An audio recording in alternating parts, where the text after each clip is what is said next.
RTI Live News. Ask for right. Nirmal జిల్లా ముద్దోల్ నియోజకవర్గం బైంసాపట్నంలోని municipal కార్మికులు మహాధర్నా కార్యక్రమాన్ని చేపట్టారు. ఈ సందర్భంగా వారికి మద్దతుగా జనసేన పార్టీ జిల్లా అధ్యక్షులు సుంకేట మహేష్ బాబు హాజరయ్యారు. అనంతరం ఆయన మాట్లాడుతూ మున్సిపల్ కార్మిక సిబ్బందికి ఇచ్చే వేతనాలు సకాలంలో చెల్లించి వారిని ఆదుకోవాలని, లేని పక్షంలో ఈ ధర్నాని మరింత ఉధృతంగా చేయాల్సి ఉంటుందని పేర్కొన్నారు. जियो प्रकार हमारा पेमेंट देना,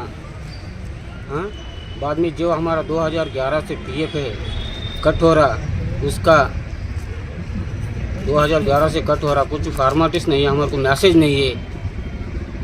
और इसके बारे में हर महीने का पेमेंट भैंसा म्यूनसिपालिटी से जो सो कल से हम जो सो 11 बजे की धरना दे रहे। हमार को डी साहब आके कलेक्टर साहब पूछ के गए कि भाई तुम मेरे को ऐसा बोलो मत, और मैं जो सो मार्च अप्रैल तक तनख्वाह बढ़ाऊँगा। प्रॉपर्टी टैक्स बरोबर नहीं आ रहा, इसलिए मैं जो सो उसके ऊपर नहीं है कर रहा हूँ, एक्शन नहीं ले रहा हूँ। उसके बाद अगर प्रॉपर्टी टैक्स बढ़ेगा तो मैं मार्च अप्रैल में तनख्वाह बढ़ाऊँगा तुम्हारे को, और जीए पीएफ का भी तुम्हारा जो तो मैं क्लियर करूँ बोल के बोले हो। लेकिन खाली हमारे झोले दे रहे लोग, दूसरा कुछ नहीं है। खाली बोल रहे हमको DML ऑफिस पे लिखे हम लेटर, फलाने का ने लिखे, अलाने का ने लिखे।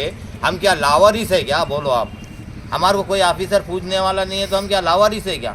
हम कल से धरना दे रहे हैं, हमारा कोई पूछने वाला नहीं है। तो आखिर भाई इसकी वजह क्या है? 10,500 में 5 बजे रात से आके गोमूत उठा के हम जी रहे। हाँ, तो हमारे को कोई उसका निर्णय में कुछ निकाल लेना कि नहीं, उसका कोई मसला ही निकाल रहे नहीं। हर ऑफिसर को पूछ रहे तो यही बोल रहे कि हम लेटर लिखे, फिर उसके बाद फॉलो नहीं करे, फिर गवर्नमेंट के पास पैसे नहीं है। आओ भाई, गवर्नमेंट के पास पैसे नहीं है, 10 महीने 11 महीने से जो सो कौन सी खत्म हो गया, हमारे 1440 रुपये कट रहे, वो तक हमारे को SMS नहीं आ रहा। तो फिर पैसे खा रहे कौन, जा रहा कहाँ पैसा, उसका हमारे कोई डिटेल न्यूज़ नहीं मिल रहा। और हमको साथी जो सो हमारे को जो सो पूरा डिटेल हुए तक हम धरना देंगे, और धरना से नहीं उठेंगे, हम सब एक है।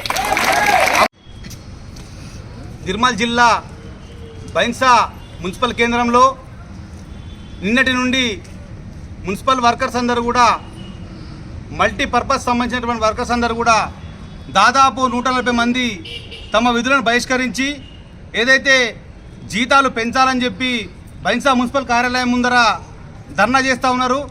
దీనికి నిన్ననే సబ్ కలెక్టర్ గారు ఇక్కడ బైంసా మున్సిపల్ సంబంధించినటువంటి వాళ్ళు బాధ్యులుగా ఉన్నారు. ఇక్కడ మున్సిపల్ కమిషనర్ పూర్తి స్థాయిలో పనులు లేకపోవడం వల్ల సబ్ కలెక్టర్ గారు దీన్ని బాధ్యత తీసుకోవడం జరిగింది. మరి సబ్ కలెక్టర్ గారు తీసుకున్నటువంటి బాధ్యతాయుతంగా ఏదైతే పని ఉందో, గతంలో కూడా ఏదైతే వీళ్లకు జీతాలు పెంచాలని చెప్పి కనీసం PF డబ్బులు అనేటువంటి ఏదైతే ఉందో మా సెల్ ఫోన్ ద్వారా మాకు ఒక మెసేజ్ రావాల్సినటువంటి అవసరం ఉంది. కానీ ఆ మెసేజ్ కూడా కనీసం రావట్లేదు అని అంటే అందులో ఎంత అవినీతి జరుగుతున్న విషయాన్ని కూడా సబ్ కలెక్టర్ గారి దృష్టికి తీసుకెళ్లడం జరిగింది. వీరందరూ కూడా మాట్లాడడం జరిగింది. కానీ మాట్లాడినటువంటి వాళ్ళందరికీ కూడా కేవలం వాళ్ళందరినీ కూడా ఒక దృష్టికోణంలో చూడడం జరుగుతూ ఉంది. ఇది మీరు ఎందుకు మాట్లాడుతున్నారు, మాకు ఎందుకు అడుగుతూ ఉన్నారు, మమ్మల్ని ఎందుకు బెదిరిస్తూ ఉన్నారు అని చెప్పినటువంటి విషయాన్ని కూడా గుర్తు చేయాల్సినటువంటి అవసరం చేస్తూ ఉన్నారు. కానీ వాళ్ళు అడుగుతున్నటువంటిది కొంచెం కోరిక కాదు. ఏదైతే జీవో ప్రకారము నిర్మల్లో కావచ్చు, ఆదిలాబాద్లో కావచ్చు, ఖానాపూర్లో కావచ్చు, ఏదైతే జీవో ప్రకారం వాళ్ళకు శాలరీస్ ఇస్తూ ఉన్నారో, జీతాలు ఇస్తూ ఉన్నారో, దాని ప్రకారమే వీళ్ళకు అందరికీ కూడా జీతాలు ఇవ్వాలని చెప్పినటువంటి డిమాండ్ గత 10 సంవత్సరాలుగా వీళ్ళు చేస్తున్నటువంటి పనిని కూడా వాళ్ళు అడుగుతూనే ఉన్నారు.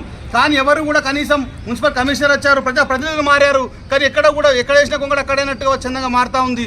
వీళ్ళందరూ కూడా ప్రతిరోజు మార్నింగ్ వెళ్ళి అనేక కాయ కష్టాలు చేసేటువంటి ఈ పనిని ఎవరు కూడా చేయరు.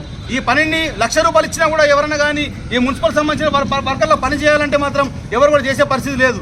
కానీ ఇక్కడ ఉన్నటువంటి వాళ్ళందరూ దళిత, బడుగు, బలహీన మైనార్టీ సంబంధించినటువంటి వాళ్ళే ఉన్నారు. కాబట్టి వీళ్ళందరూ కూడా తమ పొట్టకూడి కోసం ఏదైతే మా జీతాలు పెరగాలని చెప్పి, మా భవిష్యత్తు మారాలని చెప్పి, మా కుటుంబం అంతా బాగుపడాలని చెప్పి వీళ్ళందరూ కూడా ఇక్కడ ధర్నా చేస్తూ ఉన్నారు.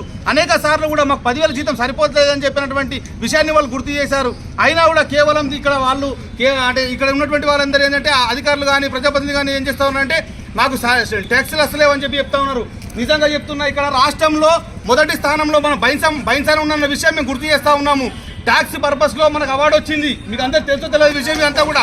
అలాంటి మున్సిపల్ ఉన్నటువంటి కేంద్రంలో ఈరోజు మనకు ట్యాక్సులు లేవు, డబ్బులు రావట్లేదు అని చెప్పి అంటున్నారు. కానీ ఇది సరైన పద్ధతి కాదు. ఎందుకనంటే మనకి ట్యాక్స్ వసూల్లో ఫస్ట్ నెంబర్ 1లో మనమే ఉన్నాం, మనకు అవార్డు వచ్చింది. అలాంటి ఉన్నటువంటి మన కార్మికులకు మాత్రం జీతాలు ఇవ్వడానికి ఎందుకు జీవ ప్రకారం ఇస్తలేరని చెప్పిన విషయాన్ని జనసేన పార్టీగా మేము ఇలా డిమాండ్ చేస్తూ ఉన్నాము. లేని పక్షంలో వీళ్ళ పక్షం నిలబడి ఖచ్చితంగా పూర్తి స్థాయిలో వాళ్ళకి జీతాలు వచ్చేంత వరకు, పిఎఫ్ నెంబర్ మొత్తం వాళ్ళకి క్లియర్ అయ్యేంత వరకు, అదేవిధంగా పిఎఫ్లో వాళ్ళకు ఖచ్చితంగా మెసేజ్ రావాల్సిన అవసరం ఉంది. ఆ మెసేజ్ రాకపోవడం కారణం ఏంటో తెలియాల్సిన అవసరం ఉంది. గతంలో కూడా కమిటీ వేశారని చెప్పారు, కానీ ఆ కమిటీ ఎక్కడ కూడా పనిచేసినటువంటి పరిస్థితి మనకు కనబడతలేదు. మున్సిపల్ వర్కర్స్ దోచుకోవడం అనేటువంటి జరుగుతుంది తప్ప కానీ అన్యాయంగా వీళ్ళ కార్మికుల పొట్టలు కొట్టడం, శ్రమను దోపిడీ చేయడం అనేటువంటిది ఏతుందో దాన్ని మేము సహించలేకపోతున్నాము. ఖచ్చితంగా బైన్సా మేజర్ పంచాయతీ మేజర్గా ఉన్నటువంటి మున్సిపల్ కేంద్రంలో ఉన్నటువంటి వర్కర్స్ అందరికీ కూడా ఖచ్చితంగా ఎవరికి కూడా పనుల నుంచి తొలగించకూడదు. ఇక్కడ వర్కర్స్ కూడా చాలా అవసరం ఉంది. వీళ్ళపైన పని భారం కూడా ఎక్కువ పడుతూ ఉంది. ఎక్కడైనా వెళ్తే కూడా అక్కడ పని జరగాల, పని చేయాలని చెప్పి అన్నప్పుడు అక్కడ వర్కర్స్ కూడా పూర్తి స్థాయిలో బాధ్యత, ఎందుకంటే వాళ్ళ మీద భారం పడుతూ ఉంది. వాళ్ళు పని చేయాల్సినటువంటి అవసరం ఉండే, కానీ ఎక్కువ మందిని కూడా పెట్టాల్సినటువంటి అవసరం ఉండే, కానీ ఇక్కడ పెడతలేదు. ఎక్కడ కూడా ఉన్న వాళ్ళని కూడా తొలగించే పరిస్థితి బైన్సా మున్సిపల్ ఇప్పుడు చూస్తే చాలా పెద్ద కేంద్రంగా మారింది, చాలా విస్తరించినట్టు ఉన్నది. కాబట్టి అక్కడ మోర్లు కావచ్చు, డ్రైనేజ్ కావచ్చు, వాటర్ కావచ్చు, ఎలక్ట్రిషియన్ కావచ్చు, వీళ్ళందరూ కూడా ఇంకా చాలా మంది ఇక్కడ రిక్రూట్మెంట్ చేయాల్సిన అవసరం ఉంది. వెంటనే ఇవన్నీ చేసి ఇలా జీతాలకు సంబంధించినట్టు ఇవ్వాలని చెప్పి మేము డిమాండ్ చేస్తూ ఉన్నాము. ఖచ్చితంగా ఇది ముందు కొనసాగుతుంది. ప్రజాప్రతినిధులు కూడా, అదేవిధంగా అధికారులు కూడా వెంటనే స్పందించి ఈ సమస్యను పరిష్కరించాలని చెప్పి డిమాండ్ చేస్తూ ఉన్నాం.